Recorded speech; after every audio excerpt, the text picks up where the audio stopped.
یہ شیعہ مسلک یا شیعہ فرقہ کب وجود میں آیا؟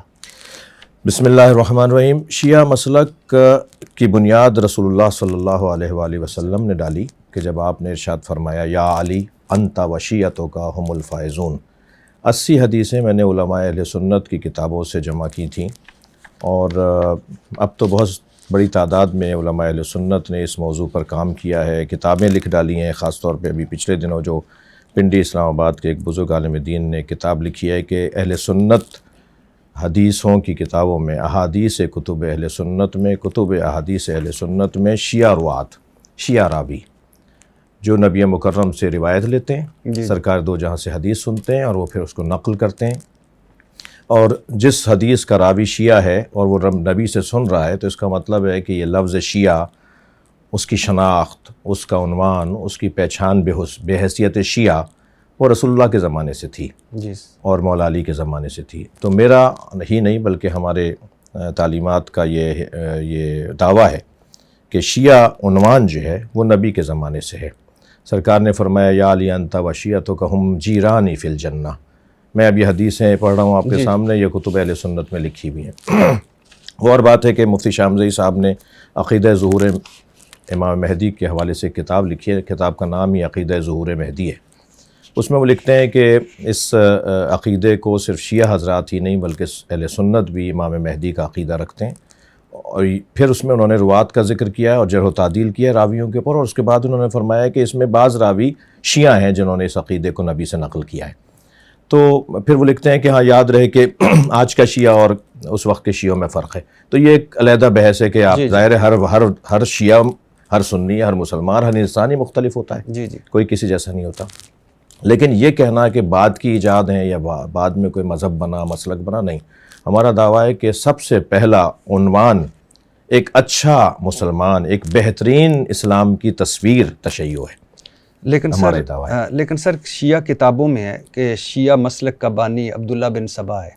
میں ابھی آپ کو بتاتا ہوں کہ نامور شیعہ مورخ ابو عمر بن عبدالعزیز الکشی اپنی کتاب میں معرفت الناقلین عن الائمۃ الصادقین جو المعروف رجال الکشی میں لکھتا ہے کہ عبداللہ بن سبا یہودی تھا، وہ مسلمان ہوا، حضرت علی سے رضی اللہ تعالیٰ عنہ سے اظہار محبت کرنے لگا۔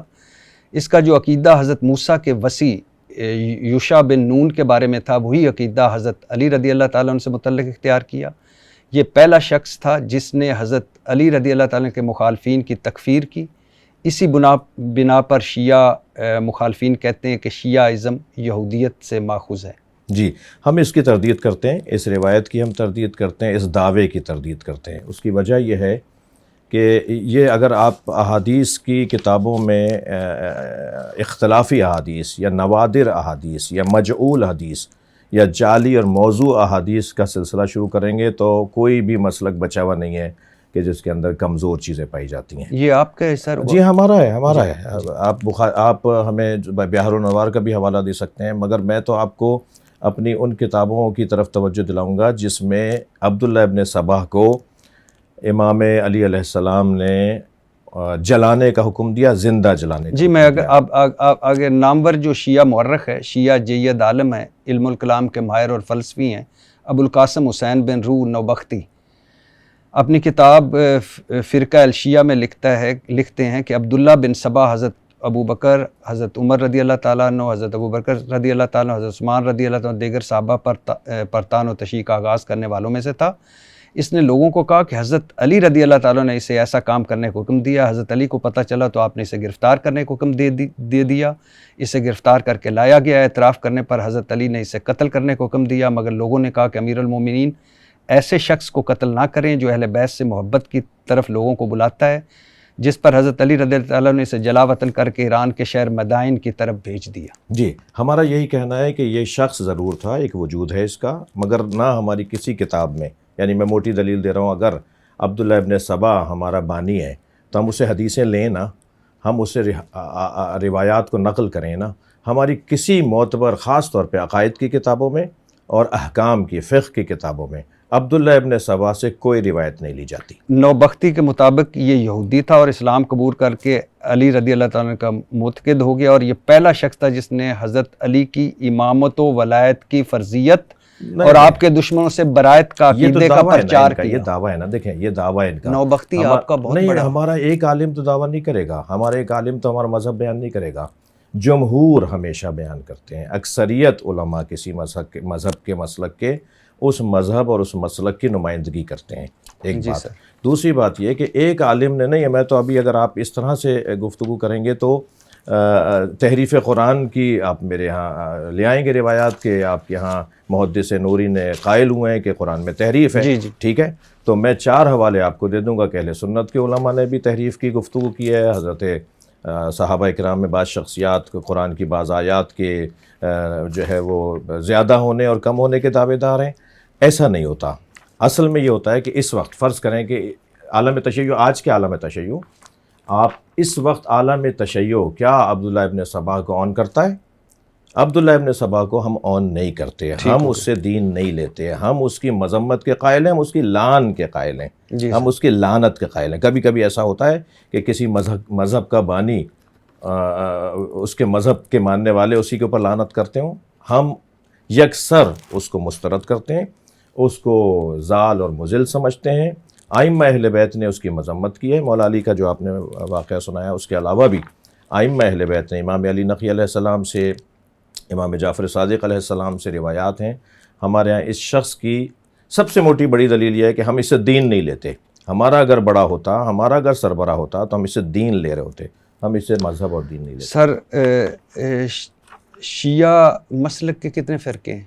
شیعہ مسلک کے فرقوں کو اگر آپ لیں گے تو امام زین العابدین علیہ السلام سے فرقے بننا شروع ہوئے، اور تعداد میں تو میں نہیں سمجھتا کہ 2 4 5 سے بھی زیادہ ہی ہوں گے، لیکن جو مشہور فرقے ہیں ان کا میں تذکرہ کر سکتا ہوں. اس میں اسماعیلی، جو حضرت امام جعفر صادق علیہ السلام کے فرزند حضرت اسماعیل کو اپنا 7واں امام، امام جعفر صادق کو 6واں امام، اور حضرت اسماعیل ان کے بیٹے کو اپنا 7واں امام مانتے ہیں. اور جو اثنا عشریہ یعنی ہم لوگ، ہم امام موسیٰ کاظم علیہ السلام کو اپنا 7واں امام مانتے ہیں. اور پھر اس وقت پوری دنیا میں جو غالب اکثریتی شیعہ لوگ ہیں وہ اثنا عشری ہیں، 12 امامی ہیں، 12 امامی ہیں. زیدیہ بھی شیعہ فرقہ ہے. وہی میں غالیہ، زیدیہ، رافضہ. جی ہاں، غالیہ، جی ہاں. اور روافظ شیعہ کہلائے ہیں ماضی میں، زیدیہ کہلائے ہیں، واقفیہ کہلائے ہیں، مرجعہ کہلائے ہیں. ان ناموں سے شیعہ مختلف ادوار کے اندر فرقے بنتے رہے ہیں. مگر اس وقت جو غالب اکثریتی شیعہ شناخت رکھنے والے لوگ ہیں وہ اثنا عشری ہیں، جن کی تعداد غیر اثنا عشریوں سے 90% زیادہ ہے. یعنی آپ شیعہ جو مولا علی کو پہلا امام مانتے ہیں، پہلا خلیفہ بلا فصل مانتے ہیں، اور وہ خلافت کے حوالے سے ایک جو ہماری یہاں کی ایک خاص بحث ہے اس کا عنوان رکھتے ہیں، وہ جو پہلا امام مولا علی کو مانتے ہیں اور امام جعفر صادق علیہ السلام تک مشترک ہیں. پھر امام جعفر صادق کے زمانے میں اور امام موسیٰ کاظم کے زمانے میں، پھر امام علی رضا علیہ السلام کے زمانے میں شیعہ مختلف فرقوں میں تقسیم ہوتے چلے گئے. اور اس وقت بھی تقریباً 400 سال سے جو اکثریت بڑی تعداد شیعوں کی ہے وہ اثنا عشریوں کی ہے. اچھا سر، شیعہ، میں نہج البلاغہ پڑھ رہا تھا اور آپ کی کتابیں پڑھ رہا تھا کہ جہاں شیعہ، حضرت علی رضی اللہ تعالیٰ عنہ نے شیعہ کی بہت تعریف کی، اپنے شیعہ کو بہت سراہا، وہاں نہج البلاغہ میں کئی خطبات جس میں حضرت علی رضی اللہ عنہ شیعہ پر گرجے برسے مذمت کی. امام موسیٰ کاظم نے کہا ہے کہ اگر میں اپنے شیعہ کو آزماؤں تو ثابت ہو جائے کہ زبانی جمع خرچ کے سوا ان کے پاس کچھ نہیں. اگر میں ان کا امتحان لوں تو ثابت ہو جائے کہ یہ سب مرتد ہیں. اور حضرت حسن رضی اللہ تعالیٰ عنہ، اگر میں حضرت معاویہ کے خلاف صف آرا ہو جاتا تو یہ شیعہ غدار بن کر مجھے اپنے ہاتھوں سے حضرت معاویہ کے سپرد کر دیتے. چنانچہ میں نے سمجھا کہ باعزت طور پر معاویہ رضی اللہ عنہ صلح کر لینا قید کی حالت میں مرنے سے بہتر ہے.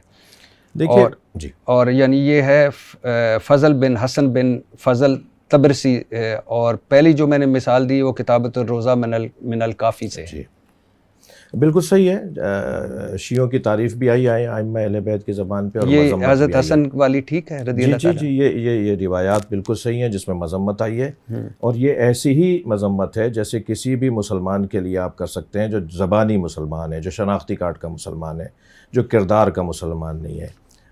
کیا اس عنوان سے کہ جو شرائط، جو صفات، جو مقام، جو معیار ایک مسلمان کا ہونا چاہیے، کتنے ہیں اس وقت دنیا میں مسلمان، کتنے ہیں اس وقت دنیا میں شیعہ، کتنے ہیں اس وقت دنیا میں جو شیعہ صفات پہ اترتے ہوں، کتنے ہیں اس وقت دنیا میں جو سنی صفات پر پورا اترتے ہیں؟ تو شاید انگلیوں پہ گننے سے زیادہ نہیں ہوں گے جو اس کمال کے، اس معیار کے لوگ ہونے چاہیے جو اہل بیت اپنے شیعوں کو چاہتے تھے۔ مثلا امام جعفر صادق علیہ السلام نے جو شیخ صدوق رحمۃ اللہ علیہ نے صفات الشیعہ نامی کتاب لکھی ہے، اس میں امام جعفر صادق علیہ السلام سے روایت اور ائمہ اہل بیت سے کہ ہمارے شیعہ کی یہ 18 صفات ہوں گی، تم صرف زبان سے نہیں ماننا کہ وہ کہے کہ ہم علی کے شیعہ ہیں، ہم اہل بیت کے شیعہ ہیں، اس میں یہ صفات پائی جاتی ہوں گی۔ مثلا یہ کہ وہ اول وقت نماز پڑھتا ہوگا، مثلا وہ پڑوسیوں کا ایسا خیال رکھتا ہو۔ 110 صفات امام علی علیہ السلام نے صفات المتقین کے طور پر اپنے شیعوں کی 110 صفتیں بیان فرمائیں۔ کیا ان 110 میں سے 5 پر بھی آج کا شیعہ پورا اترتا ہے؟ اس زاویے سے اگر آپ دیکھیں تو مذمت آئی ہے۔ وہ مذمت اس معنی میں نہیں ہے، وہ مذمت یہ کہ جیسا ہم چاہتے ہیں اپنے چاہنے والوں کو، جیسا ہونا چاہیے ہمارا چاہنے والا، اس معنی میں مذمت ہے۔ لیکن سر یہ بڑا سخت ہے کہ حضرت حسن رضی اللہ تعالیٰ عنہ کا کہ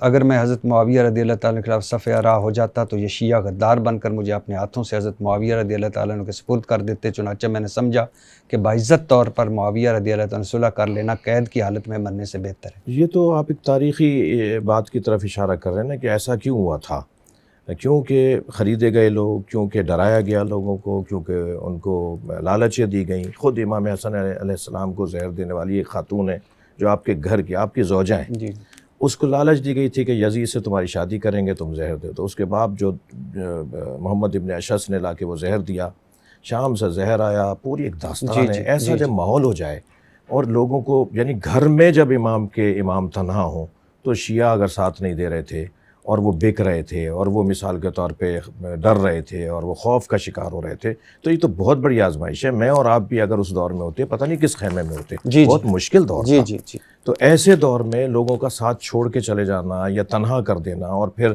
سازشوں کا شکار ہو کے یہاں تک بات آ جانا کہ امام اس طرف اشارہ فرمائیں کہ اگر میں ایسا نہیں کروں تو یہ ایسا کریں گے میرے ساتھ، تو یہ تو ایک تاریخی حقائق ہیں جن کا انکار نہیں ہے۔ سر ایک میرا سوال ہے اور میرے ذہن میں اکثر آتا ہے کہ جو کچھ آج آپ لوگ کر رہے ہیں، کیا یہی ائمہ اہل بیت کی تعلیمات ہے؟ آسان لفظوں میں اگر میں کہوں کہ جو کچھ آپ کر رہے ہیں اہل بیت اور امام خوش ہوں گے سب دیکھ کر، مثال کے طور پر یہ ماتم، یہ سینہ کوبی، یہ زنجیر زنی، یہ تعزیے، یہ ذوالجناح، یہ جنازے، کوئی کوئلوں پر چل رہا ہے، کوئی خود کو لہو لہان کر رہا ہے۔ دیکھیں، بعض چیزیں تو میں مانوں گا اس بات کو کہ بعض چیزیں توہین مذہب کا سبب ہیں، بعض انداز اور بعض طور طریقے، مثلا یہی کہ کوئی سوئی گھسا لی اپنے وجود میں، کوئی پیٹ میں کوئی چیز گھسا لی، کوئی اس ٹائپ کی حرکت کے جس سے مذاق بنے، کوئی حرکتیں کرنا کچھ اس طرح کی، جو بعض ممالک سے بھی تصویریں آ رہی ہوتی ہیں، ہمارے ملک کے اندر بھی بعض چیزیں نظر آ رہی ہوتی ہیں۔ تو لیکن جہاں تک ماتم کی بات ہے، رونے کی بات ہے، گریے کی بات ہے، اس پر ہمارے پاس دلائل موجود ہیں اور ائمہ اہل بیت نے ہمیں اس کام پہ لگایا ہے۔ یعنی امام رضا علیہ السلام سے ہمارے پاس گریے کی احادیث، امام جعفر صادق سے، امام زین العابدین علیہ السلام جو چوتھے امام اثنا عشری اور تمام شیعوں کے ہیں، میں نے عرض کیا کہ چھٹے امام تک تو سارے شیعہ مشترک ہیں، بعد میں پھر چھٹے امام کے بعد اختلافات شروع ہوئے اور فرقے بنے، لیکن گریہ، ماتم اور عزاداری، کالے کپڑے پہننا، رونا، کربلا اور امام حسین کو یاد کرتے ہیں۔ سر کالے کپڑوں سے یاد آیا کہ ملا یازر الفقیہ، جی، یہ آپ کی بڑی کتاب ہے، اس میں کالے کپڑے پہن کے نماز پڑھنا مکروہ ہے؟ نہیں، اس کتاب میں ہے کہ کالا لباس فرعون کا لباس ہے۔ جی ٹھیک ہے، خانہ کعبہ کے پردے کو کیا کریں گے آپ؟ نہیں، خواتین کے کالے کی چادر کو کیا کریں گے آپ؟ نہیں، نہیں، اس کی مراد کچھ اور ہے۔ اچھا، میں عرض کر رہا ہوں جی جی، اس سے مراد کچھ اور ہے۔ کالے کپڑے جو عادت بنا لے، اپنے کالے کپڑے جو اپنا مزاج بنا لے، اپنا لباس، کیونکہ نبی مکرم کا لباس صلی اللہ علیہ وآلہ وسلم کا جو لباس ہے وہ سفید لباس ہے، مولا علی علیہ السلام کا جو لباس ہے وہ سفید لباس ہے، امام جعفر صادق علیہ السلام کا ہرا لباس ہے۔ تو ائمہ اہل بیت نے بھی، اصحاب ائمہ اہل بیت نے بھی اپنے لباس کے کلروں کو، رنگوں کو تبدیل کیا ہے۔ لیکن اگر کوئی شخص یہ طے کر لے کہ مجھے اس سے ہٹ کر کوئی اور رنگ نہیں پہننا، اور وہ رنگ بھی جو ہے وہ مشابہ ہو بعض عادات اور اطوار کے ساتھ، اور جس زمانے کے لوگوں میں یہ، مثلا بنی امیہ کا لباس ہو گیا تھا کالے کپڑے پہننا، بنی عباس کا لباس ہو گیا تھا کالے کپڑے پہننا. ایک دور آیا کہ سادات جو تھے وہ صرف سبز امامہ پہنتے تھے. پھر ایک دور آیا کہ سادات کالا امامہ پہننے لگے اور شناخت ہو گئی کہ جو کالا پگڑی باندھے ہوئے امامہ باندھے ہوئے وہ سید ہے. تو یہ دور بدلتا رہا ہے رنگ اور کلرز کو پہننے کے حوالے سے. لیکن اگر کوئی شخص ان ساری چیزوں کو ہٹا کر کہ نہیں صرف میں یہی لباس پہنوں گا اور ہر حال میں یہی پہنوں گا، اس کی مذمت میں کالے کپڑے اور کالا لباس اس کی مذمت میں آیا ہے. خاص طور پہ نماز کی حالت میں مکروہ قرار دیا گیا. مگر یہ حکم کلی ہے.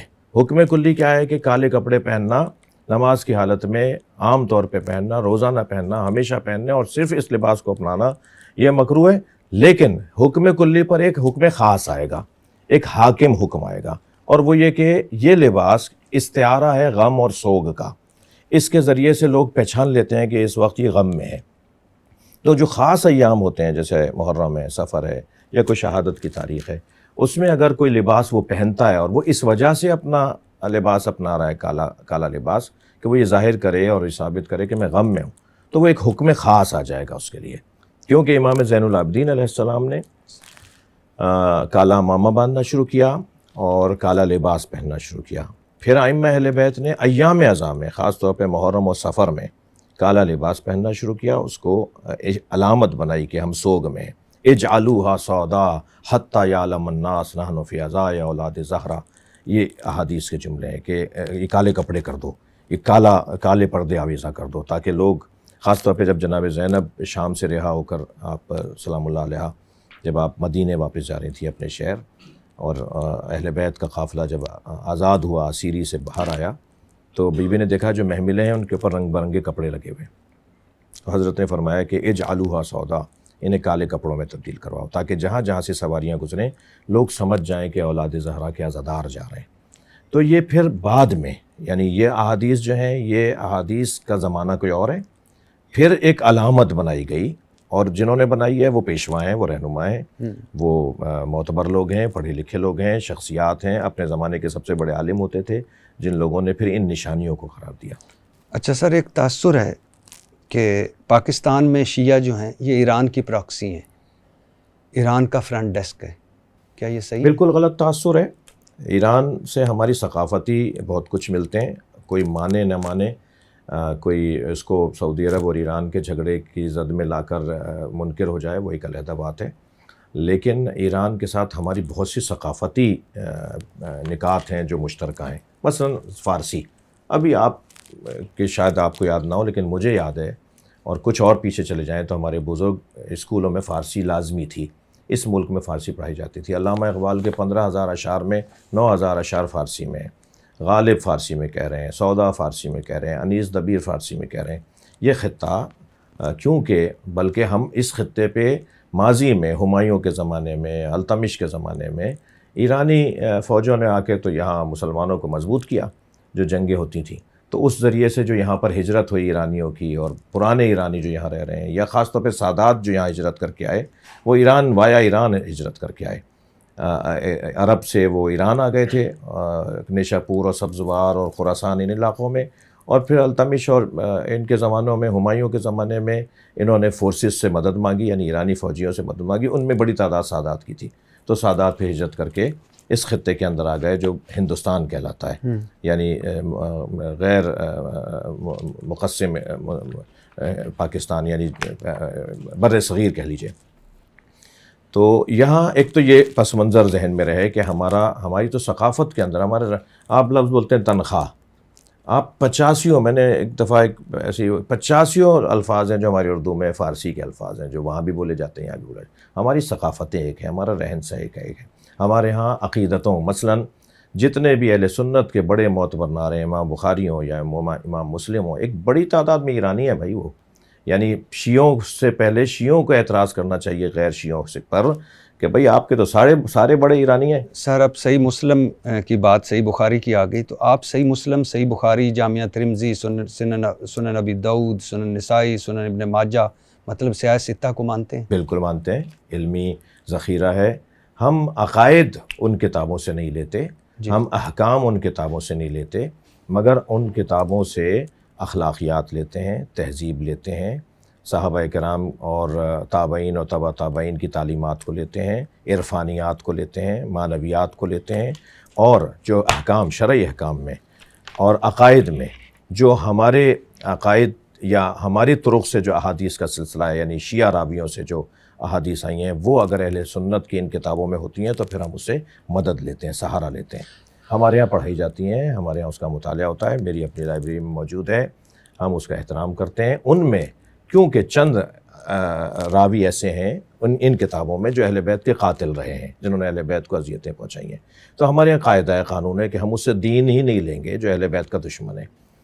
تو وہ پتہ ہے ہمیں، لہٰذا مستدرک صحیحین فرض کیجئے، صحیحین کے اندر جو احادیث مشترک ہیں شیعہ تعلیمات کی روشنی میں اور صحیحین یعنی بخاری اور مسلم کے اندر، ہم نے ان پہ تو کتابیں لکھی ہیں۔ ایک 10 جلدی کتاب ہے، پچھلے دنوں لکھی گئی ہے، امام جعفر صادق، الامام جعفر الصادق و مذاہب الاربعہ، یہ کتاب ہے 10 جلدی جو شیعوں نے لکھی ہے۔ امام جعفر صادق اور 4 مذاہب اربعہ یعنی اہل سنت کے 4، مالکی، حنبلی، شافعی، یہ چاروں اور امام جعفر صادق، ان کے جو مشترکات ہیں ان کے اوپر کام ہوا ہے، اور شاید اہل سنت سے زیادہ اہل سنت کی کتابیں جو ہمارے ہاں مشترکات ہیں، جو ہمارے ان کے مشترکات ہیں، ان میں اہل سنت مدارس اور مراکز علمی سے زیادہ شیعہ مرکزوں نے کام کیا، کی وجہ سے پھر قوالیت نہیں پھیلی۔ جب 1924 میں جنت البقیع کو منہدم کیا گیا اور کربلا پہ حملہ ہوا، 600 لوگ کربلا میں ایک وقت میں مار دیے گئے امام حسین کے حرم میں، اور وہ سارے آل سعود وہاں سے حملہ کرنے کے لیے آئے، اور انہوں نے جنت المعلیٰ کو گرایا، انہوں نے جنت البقیع کو گرایا۔ وہاں سے فرقہ واریت شروع ہوئی، تحریک خلافت ہندوستان سے شروع ہوئی، سلطنت عثمانیہ کو بچانے کے لیے کہ ان کو دوبارہ سے واپس لایا جائے تاکہ مسلمانوں میں یہ تناؤ کشاو ختم ہو جائے۔ تو یہ جو ماحول اب سے 100 سال پہلے تھا، اب 2025 چل رہا ہے، تو آپ 1925 میں جائیں تو 100 سال میرے خیال سے ہم صحیح کہہ رہے ہیں جی کہ 100 سال پہلے ہمارے اپنے مدرسے کے اندر، میں ایک مدرسے کا محتمم ہوں، اس میں 100 سال، وہ مدرسہ ہمارا تقریباً 100 سال پرانا مدرسہ ہے، اس میں سنی طالب علم پڑھتے تھے، شیعہ علماء سنی مدارس کے اندر پڑھتے تھے۔ آج بھی شیعہ مدرسوں میں سنی مؤلفین کی کتابیں پڑھائی جاتی ہیں اور سنی مدرسوں میں شیعہ مؤلفین کی کتابیں پڑھائی جاتی ہیں، یعنی کتابیں تو کیونکہ نصاب پرانا چلا آ رہا ہے، زیادہ تر پرانا ہے، کچھ چیزیں بدلی ہیں۔ ماضی بہت اچھا تھا ہمارا، ایک دوسرے کے ساتھ رشتہ داریاں تھیں، ایک دوسرے کے ساتھ اٹھ بیٹھ تھا، ایک دوسرے کے ساتھ بہت زیادہ قربتیں تھیں۔ حتیٰ مثلا میں آپ کو ایک موٹی مثال دوں، جوش ملی آبادی اور مولانا مودودی، ایک پکا کٹر شیعہ، ایک پکا کٹر سنی، دونوں میں اتنی گہری دوستی تھی کہ دونوں جب مزاح کرتے تھے نا تو وہ شیعہ سنی والا مزاح کرتے تھے، اور وہ لطیف گفتگو، وہ پیار بھری گفتگو، اور اس کے اندر اشاروں کنایوں میں سب کچھ انہوں نے بھی کہہ دیا، اشاروں کنایوں میں سب کچھ انہوں نے بھی کہہ دیا۔ یہ ماضی میں رہا ہے۔ آپ پاکستان کو لے لیجیے، قائد اعظم محمد علی جناح شیعہ، علامہ اقبال سنی تصور پاکستان پیش کر رہا ہے، شیعہ اس تصور پہ عمل کر رہا ہے۔ کتنا اچھا ماحول رہا ہوگا یہ ماضی کے اندر 100 سال، تو پھر میں اگر ہم لیں تو ابھی 75-80 سال پہلے تک بہت اچھا ماحول تھا۔ کیا یہ ماحول دوبارہ سے پلٹ سکتا ہے؟ ہاں بالکل پلٹ سکتا ہے۔ میں مولوی، وہ مولانا صاحب، وہ مفتی صاحب، ہم تھوڑا سا اس بات کو مان لیں کہ شیعہ ایک حقیقت ہے، اور میں مان لوں کہ سنی ایک حقیقت ہے، اور حقائق کو تسلیم کر کے ایک دوسرے کے ساتھ جینے میں جو مزہ ہے وہ انکار کرنے میں جینے میں مزہ نہیں ہے۔ جی بالکل ٹھیک کہا آپ نے۔ اچھا سر، کیا یہ سچ ہے کہ شیعہ عقائد کے مطابق اب مسلمانوں کی رہنمائی کے لیے کوئی کتاب موجود نہیں اور 12ویں امام کا انتظار ہو رہا ہے جو قرآن کے ساتھ غار میں ہے، اور حدیث کی کتب اس قابل نہیں کہ اس پر اعتبار کیا جائے؟ نہیں، یہ ایک نظریہ پرانا افراد کا اور تفرد کا نظریہ ہے، یعنی چند افراد 2 یا 3% شیعہ علماء اور شخصیات میں اس طرح کی گفتگو کر گئے، اور اس طرح کی گفتگو جو بنیاد اور اساس اور مسلمات اور ضروریات دین کے خلاف ہیں وہ ہر جگہ پائی جاتی ہیں۔ یعنی اگر ہم کبھی مناظرے پر بیٹھیں گے، بات کریں گے، مناظرے کے عنوان سے بیٹھیں گے تو 4 کتابیں میں بھی نکال کر لے آؤں گا کہ بھائی آپ کے یہاں بھی یہ لکھا ہوا ہے، لیکن ہم ہرگز اس عقیدے کو نہیں مانتے کہ کوئی کتاب نہیں۔ قرآن ہماری امام کتاب ہے، ہادی کتاب ہے، رہنما کتاب ہے، اور قرآن میں ایک من اور واو زیادہ اور کم نہیں ہے۔ وہی تاج کمپنی کا اور چاند کمپنی کا قرآن جو اہل سنت کے گھروں میں رکھا ہوا ہے وہی میرے گھر میں رکھا ہوگا، آپ آئیں آپ دیکھ بھی سکتے ہیں۔ وہی شیعہ مسجدوں میں رکھا ہے، وہی سنی مسجدوں میں رکھا ہے۔ قرآن ہمارا ایک من اور واو بھی کم اور زیادہ نہیں ہے، وہی قرآن ہے 30 پاروں کا قرآن۔ یہ بالکل غلط ہے کہ کوئی اب ہدایت کے لیے نہیں ہے. نہیں، ہمارے ہاں امام حسن عسکری علیہ السلام سے، کیونکہ دیکھیں نبی نے فرمایا میرے 12 جانشین ہوں گے، ہمارے علاوہ تو سب بند گلی میں کھڑے ہیں، 12 پورے تو کر کے دکھاؤ. ہم 12ویں پہ کم سے کم رکے ہوئے تو ہیں نا کہ 12واں غیبت میں. آپ کچھ دیر کو اس کو آپ کچھ بھی کہتے رہیں. سرکار نے فرمایا مسلمات میں سے ہے، نبی نے فرمایا میرے 12 جانشین ہوں گے، 12ویں پہ قیامت آ جائے گی. اب کسی کے 52 ہو گئے، کسی کے 42 ہو گئے، کسی کے 38 ہو گئے. صرف اثنا عشری ہیں. یہ اثنا عشری کی جو حدیث ہے، لفظ ہے، یہ نبی کی زبان کا لفظ ہے، اور سنی شیعہ نے لکھا ہے اس کو. اور سنی کتابوں کے اندر 12 امام دکھائیں، مگر کہتے ہیں کہ خلفائے راشدین اور غیر. بھائی خلیفہ ہوتا ہے، یہ کیا ہوا؟ راشدین اور غیر راشدین. کبھی انبیاء غیر راشدین بھی ہوتے ہیں. جب مقدس نام ہے، خلیفہ ہے، تو وہ راشد ہی ہوگا نا. غیر راشد کیا ہوتا ہے؟ اس کا مطلب ہے آپ 4 غیر راشدین، 2 راشد، پھر 5 غیر راشدین، پھر 1 راشد، کرتے کرتے وہ 12 بھی پورے ہو گئے اور قیامت نہیں آئی. صرف واحد شیعہ اثنا عشری مسلمان ہے جو نبی کے اس دیے ہوئے قاعدے کے مطابق 12ویں پہ رکے ہوئے ہیں. اب وہ جو 12ویں ہیں، ظاہر ہے اللہ کا حکم ہے، اس کا ارادہ ہے، اس کی مشیت ہے. وہ طویل کرنا چاہتا ہے زندگی کو اور انسانی آمد کو اور انسانی معاشرے کو طویل کرنا چاہتا ہے. تو اس نے کیا کیا؟ اس نے 12ویں کو غیبت میں. غیبت کا مطلب یہ ہرگز نہیں ہے کسی غار میں بیٹھیں، چھپے بیٹھیں. یہ جو بعض ہمارے تکفیری افراد اس ٹائپ کے الفاظ بولتے ہیں، کوئی غار میں نہیں بیٹھے ہوئے، وہ ہمارے درمیان ہو سکتا ہے اس وقت یہاں آئے ہوئے ہوں، ہم پہچان نہیں پا رہے. غیبت کا ہمارا مطلب یہ ہے، ظہور کا ہمارا مطلب یہ ہے کہ جب ہم ان کو پہچاننے لگیں گے تو ظہور ہوگا. غیبت کا مطلب یہ ہے ہم پہچان نہیں پا رہے. وہ ابھی بھی ہو سکتے ہیں. ان کی 1150 سال کی عمر ہے اس وقت. جیسے حضرت عیسیٰ اب تک ہیں، کیسے زندہ ہیں بھائی؟ حضرت ادریس اب تک زندہ ہیں، حضرت الیاس اب تک زندہ ہیں، حضرت خضر اب تک زندہ ہیں. 4 نبیوں کو تو اللہ نے زندہ رکھا ہوا ہے نا. وہ کیسے زندہ ہے؟ جیسے وہ زندہ ہیں ایسے یہ بھی ممکن ہے کہ اللہ کی طرف سے وہ. اور حضرت امام مہدی کے بارے میں تو علماء اہل سنت نے جو کام کیا ہے، وہ میں دعویٰ تو نہیں کرتا، میرے شیعہ علماء ناراض نہ ہو جائیں، شیعوں سے کم نہیں کام کیا امام مہدی کے تصور کے اوپر. یہ مہدویت کا تصور کہ آخری زمانے میں مہدی آئیں گے جو حضرت فاطمہ کی اولاد ہوں گے، مولا علی کی اولاد ہوں گے، اور زمین کو وہ عدل و انصاف سے پر کر دیں گے، ظلم و جور کا خاتمہ کریں گے. وہ جو کہ امام مہدی جب آئیں گے تو قرآن لے کر آئیں گے. قرآن یہی ہے، وہ قرآن لے کر نہیں آئیں گے، وہ تفسیر قرآن لے کر آئیں گے جو مولا علی نے لکھی تھی. سنی شیعہ کتابوں میں ہے. میں نے تو ایک ٹی وی چینل پہ جب ایک اہل سنت کتاب دکھا دی اپنے اور بائی دا وے یہ جو ابھی جس کو آپ رد کر رہے ہیں، یہ آپ کے شیعہ مورخین نے خود لکھا ہوا ہے؟ نہیں، وہ لکھا ہوا ہے مگر وہ سمجھے نہیں بات کو. وہ سمجھے کہ قرآن لے کر آئیں گے. وہ اب دیکھیں نا، شیعہ مورخین نہیں سمجھے. یقیناً جو غلط سمجھے گا تو غلط کچھ جگہ تو ہم اس کے اوپر دین تو اپنا مذہب قربان تو نہیں کریں گے کسی ایک فرد کے اوپر. غلط سمجھے وہ. جی. جو اذان میں آپ کا اضافہ ہے، یہ اضافہ ہے، اور لعنت فرمائیے جنہوں نے یہ اضافہ کیا. دیکھیں اس میں ایک تو ہم اصلی والی موضوع پہ آتے ہیں کہ اسلام کے لیے، مسلمان ہونے کے لیے جو ہمارا کلمہ ہے وہ لا الہ الا اللہ محمد رسول اللہ.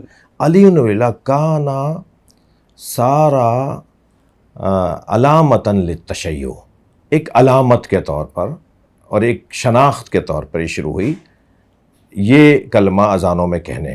جز کے طور پہ ہمارے علماء، ہمارے فقہاء اس کو نہیں مانتے، علامت کے طور پہ مانتے ہیں، نشانی کے طور پہ مانتے ہیں. جیسے صلوات پہلے پڑھنا اذان تو نہیں ہے، سارے مسلمان پڑھ رہے ہیں اس وقت، یعنی اکثر مسلمان جب اذان کہہ رہے ہوتے ہیں تو نبی مکرم پہ درود و سلام پڑھتے ہیں. اذان سے پہلے پڑھ رہے ہوتے ہیں، اذان کے ساتھ پڑھ رہے ہوتے ہیں، اذان کے بعد ایک دعا پڑھی جا رہی ہوتی ہے.